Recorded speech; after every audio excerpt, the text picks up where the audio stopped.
Hey, what's going on, YouTube? Today we have a beef brisket cooking, and I'm going to explain what my process is. Here is a 10-pound beef brisket. It was not trimmed, so I trimmed it up. I cut most of the nasty fat off.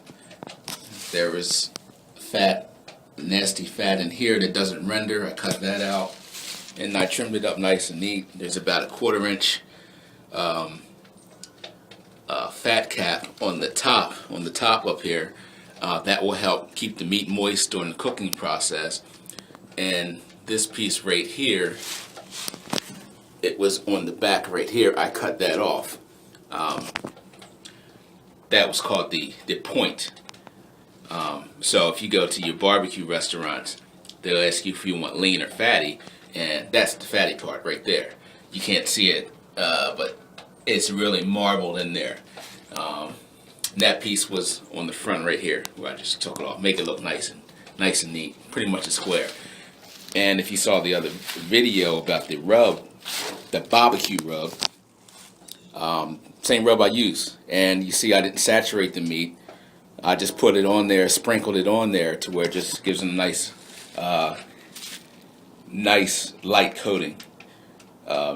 As most places they put too much rub on and everything else, but this is what I have going on today, and I'll see you in the next video. Hey YouTube, alright, this is going to be part 2. Alright, I'm about halfway through cooking this brisket. You can see how it's shrunk in size and see how good it looks, and I'm going to show you a secret weapon when it comes to making barbecue, how to keep your meat from drying out. If you have a lot of fat on your meat, then you probably won't have that problem. But what you can use is, it's called butcher paper. That's the fancy name for it. They'll sell it in stores and mark it up. But what you can do is go to your CVS or Eckerd or your drugstore or your craft store like Michael's and get what's called craft paper. It's the same thing. Now what you do is, since this is it's about halfway done, this is what I'm going to do. Alright, here's this other piece right here, this little piece. I just took a little sample off. You can see that. Alright, put that down for a second. And what the butcher paper does, it allows the meat to keep cooking, but it keeps the moisture trapped in. You can use foil, but I found that butcher paper or the craft paper works a lot better than the aluminum foil, because the craft paper allows it to breathe, if that makes sense. Alright, now what I'm going to do is, I have some brown sugar here. Some people mix this in with their rub. I don't. I put it on after. If I use it, I put it on after I get done, once the meat is about halfway done. So what I do is, you take your brown sugar. Now there's already enough fat in the meat to where I wouldn't have to put any butter or anything on here.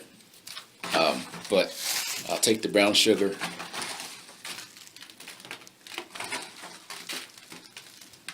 and put it on there like that. I don't have nowhere to set the camera. Alright, well, let me set this out of here. Put that up there.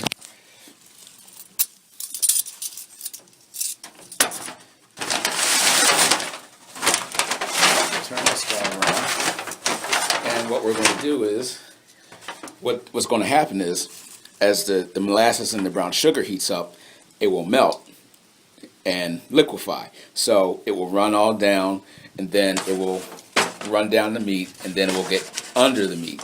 So it will essentially coat every part of the meat. So I'm going to finish wrapping this up, and then I'll come back with the finished video. See you in the next one.